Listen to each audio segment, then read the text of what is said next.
한 김건희 특검 총선용 악법 당과 대응 논의 즉답은 피해 윤재옥 원내 사안 내 책임입니다. 라고 얘기를 했습니다. 이 얘기 직접 들어보고 오시죠. 대통령실과 당이 특검 조건부 수용도 안 된다고 뜻을 모았다는 보도가 나왔는데요. 오늘부터는 제가 여당을 이끄는 비상대책위원장이기 때문에 당과 충분히 논의된 당으로부터 충분히 논의된 내용에 대해서 책임 있게 발언을 드리고 그걸 과감하게 실천할 것이라는 말씀을 먼저 드립니다. 원내 법안과 관련된 사안이기 때문에 제가 책임 있게 처리해야 된다고 생각하고 있습니다. 이제 비대위원장이 취임하시고 나서 입장이 있다면 그 입장도 존중해서 제가 판단하겠습니다. 뭐 제 개인적으로 결정하는 건 아니죠. 당의 입장이 있습니다. 당의 입장을 공식적으로 정리하겠다 이런 이야기입니다. 그 결과에 대한 책임은 원내대표 개인이 지겠다는 뜻입니다. 네, 한동훈 비대위원장 어제 기자들이 물어봤을 때 거기에 대해서는 김건희 특검은 총선용 악법이라는 점은 유효하다라고 얘기를 했습니다. 근데 그 얘기 지난 19일에 얘기했을 때 이렇게 얘기했었죠. 법 앞에 예외는 없어야 된다. 다만 독소 조항이 들어있다라고 얘기를 했었습니다. 그래서 이게 선전선동하기 좋은 시점을 좀 특정해서 만들어진 악법이다. 그러니까 악법이라고 얘기를 한 점은 똑같은데 법 앞에 그 당시 예외는 없어야 된다라는 얘기를 해서 그러면 총선 뒤에 특검을 하겠다는 건가라는 얘기가 나왔었습니다. 근데 어제 물어봤을 땐 악법이다라고 얘기를 하면서 한 얘기가 제가 지금 비대위원장이 됐으니 당과 논의를 해서 결정하겠다. 근데 그 당이라고 볼 수 있는 윤재옥 원내대표의 얘기도 같이 지금 들어보셨죠. 윤재옥 원내대표는 이거는 원내 사안이고 내 책임입니다. 라고 얘기를 했습니다. 근데 그렇다고 하면 김병민 최고위원님. 김건희 특검법, 그러니까 김건희 여사 특검법 관련해서 한동훈 비대위원장은 살짝 옆으로 좀 물러나 있게 되는 상황이 되는 겁니까? 한동훈 위원장한테 모든 스포트라이트가 집중되는데요. 네. 한동훈 위원장이 이 내용에 대해서 A다, B다, C다라고 얘기하는 순간 당의 입장이 그로 정리가 끝나는 것처럼 보여지지 않겠습니까? 근데 얘기하고 있는 것처럼 저도 당의 지도부에 3번 동안 최근 몇 년 동안 있어 봤는데 대표의 역할과 원내대표의 역할들이 상호 협력적 보완관계 역할이 있습니다. 특히 원내에서 법안 처리 등에 대한 내용들은 원내대표가 전적으로 주도권을 갖고 움직이게 되는데 여기에 당대표는 본인의 의력을 피력하지만 원내 이슈에 대해서 당대표가 모든 결정권을 갖고 있는 것은 아니거든요. 네. 더군다나 한동훈 위원장 같은 경우는 원외 비상대책위원장으로 당을 끌고 있는 상황이라 본인에 대한 견해를 전적으로 윤재옥 원내대표에게 얘기할 수 있겠죠.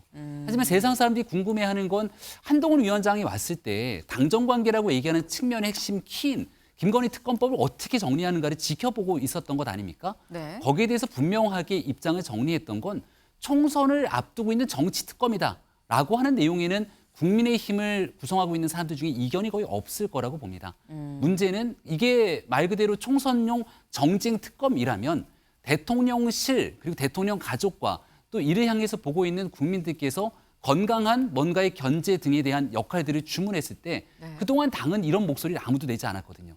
그럼 한동훈 위원장은 이제 어떤 방식으로 이 문제를 풀어갈 것인가가 남은 과제로 있겠습니다만 민주당이 던져놓은 프레임 안에서 움직이지는 않겠다라고 하는 선언적 의미도 담겨져 있지 않는가 생각합니다. 네, 이상 실장님.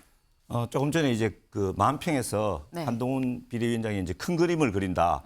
뭐 이런 이야기를 한 것을 본 적이 있는데 큰 그림, 큰 일을 하려면은 결정도 자기가 하고 책임도 자기가 져야 되지 않겠습니까? 그래야지 이제 그게 리더의 본분인데 지금 한동훈 장관은 가장 민감한 당장 내일로 지금 처리가 예정돼 있지 않습니까?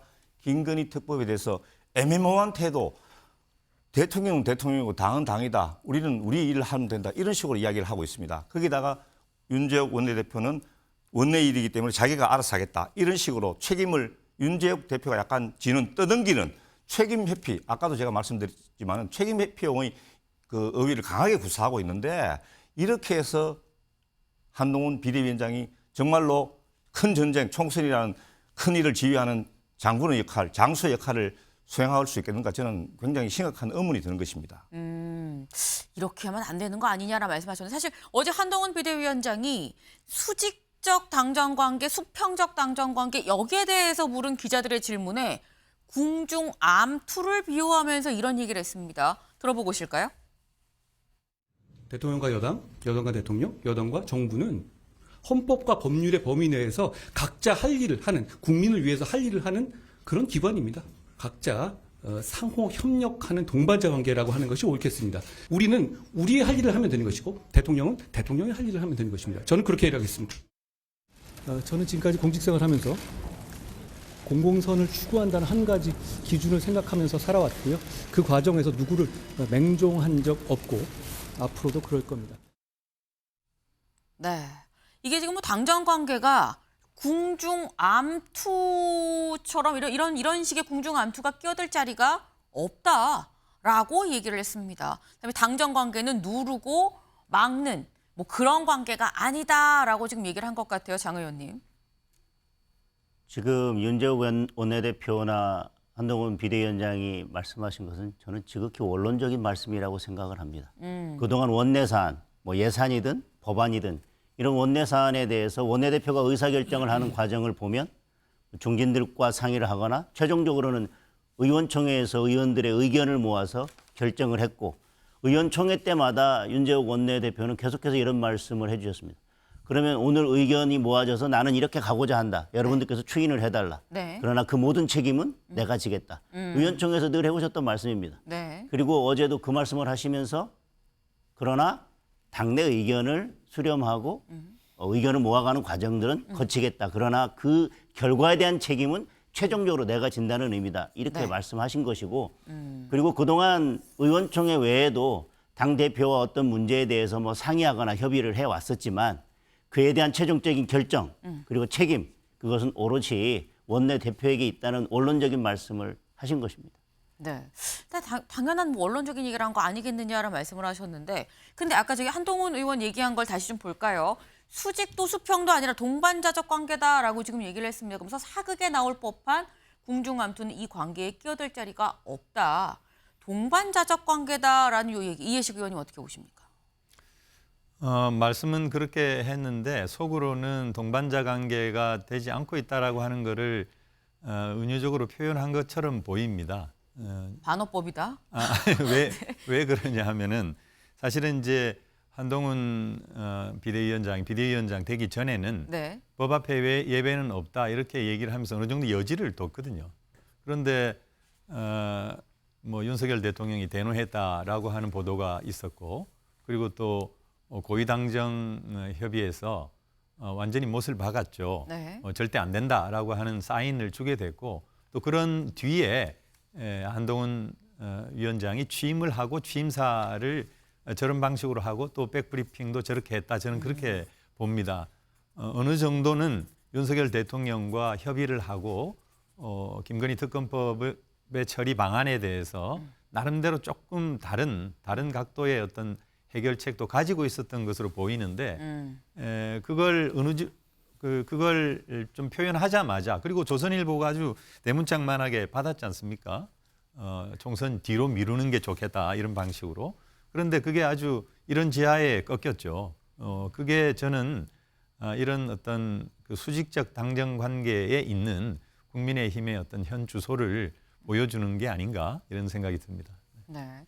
지금 한동훈 비대위원장이 동반자적 관계다라고 얘기를 했지만 나는 믿을 수가 없다라고 말씀을 하셨어요. 동반자적 관계가 아니라는 방증이 오히려 한 위원장 얘기를 들어보면 난 보인다라고 좀 말씀을 해주셨는데 사실 저희가 한동훈 비대위원장의 발언을 보고 이게 지금 당정 관계가 어떻게 될지 여부를 지금 얘기를 했습니다. 근데 중요한 건 앞으로 어떻게 또 행동을 하느냐, 행동으로 보여주는 게 더 중요한 부분이겠죠. 저희가 지금 한동훈 비대위원장의 발언 하나를 좀 봤는데 사실 수락 연설 그 자체도 사실 요모조모 눈길이 가는 대목이 상당히 좀 있었습니다. 다음 기사를 좀 같이 볼까요? 따옴표 제스처 쓰면서 능숙한 연설, 벽면엔 함께 가면 길이 됩니다. 아까 저희가 사진을 보면서 그 뒤에 백보드 함께 가면 길이 됩니다라는 건 같이 봤죠. 근데 따옴표 제스처를 쓰면서 능숙하게 연설을 했다. 이게 대체 무슨 얘기냐? 보통 이렇게 얘기를 하죠. 쌍따옴표로 표현하는 부분을 얘기를 할 때 보통 외국에서 많이 공부하고 오신 분들이 이렇게 해요. 네, 그런 제스처를 쓰면서 자연스럽게 연설을 하지 않았느냐라는 건데 더불어 다음 기사까지 좀 이어볼까요? 네. 그럼 그렇게 제스처 쓰면서 한 연설 자체를 좀 보면 12분 동안 했습니다. 12분 연설에 국민이 22번, 취임 직전까지 다듬어서 A4 모서리가 너덜너덜해졌더라. 품에서 꺼낸 A4 모서리가 너덜너덜해졌더라. 그러니까 본인이 직접 쓰겠다라고 당 관계자한테 얘기를 했다고 했죠. 이 수락 연설문은 제가 쓰겠습니다라고 얘기를 하고 계속 수정한 것처럼 보이더라. 국민 22번 얘기를 했고요. 동료 시민이란 얘기도 10번이나 썼습니다. 근데 사실 상식적으로 동료 시민이란 말을 쓰면서 상식이란 말도 상당히 좀 많이 얘기를 했거든요. 상식을 가진 일반 국민들에 대해서 동료 시민이란 표현을 쓴 건가라는 생각이 드는데 굳이 동료 시민이란 표현을 쓴 이유가 있을까라는 생각도 듭니다. 김병민 최고위원님. 네. 평소에 한동훈 위원장이 즐겨 쓰는 용어라고도 얘기를 하고 있고요. 네. 그동안 있었던 여의도 사투리에 대한 문법들을 좀 탈피하고자 하는 시도도 분명히 있었을 겁니다. 우리가 통상적으로 정당에서 가장 많이 쓰게 되는 여의도 사투리, 국민들이 쓰지 않는 용어 중에 하나가 바로 당원 동지 여러분이라는 표현이죠. 아, 맞아요. 어저께 이 비대위원장 수락이기 때문에 네. 당대표 수락 연설에서 항상 존경하는 당원 동지 여러분, 그리고 그러네요. 사랑하는 국민 여러분, 네. 이런 방식이 거의 공식인데 그런 내용들을 찾아볼 수가 없습니다. 그리고 여기에 대한 동료 시민이라고 하는 표현들을 써가면서 네. 오히려 기존에 있었던 문법들을 좀 탈피하고 또 한동훈 장관이 바라보는 국민에 대한 시각을 어떤 방식으로 세상을 함께 만들어 나갈 수 있는 인식들을 갖고 있는지도 분명하게 보여주고 있는 거거든요. 저는 한동훈 위원장이 오게 됐을 때 가장 기대되는 것 중에 하나가 네. 이제 결국 정치를 말로 하는 겁니다. 그 말의 핵심은 지도부 회의를 열었을 때 있게 되는 대표의 모두 발언에서 시작하거든요. 근데 우리 당의 그동안의 관행들을 보면 당에 있는 당료들이 그때 있는 대표의 모두 발언 등에 대해서 이제 서포트를 해주게 되는데 내가 직접 고민하고 내 생각과 내 단어를 통해서 국민께 알리게 되는 연설, 그 모두 발언을 했던 지도자들은 그렇게 많지가 않습니다.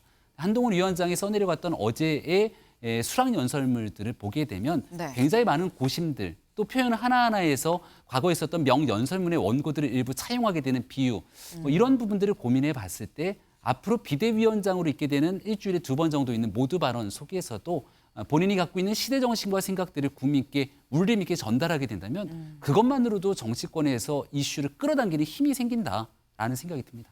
네. 사실 당 대표로서 당 대표거든요, 비대위원장.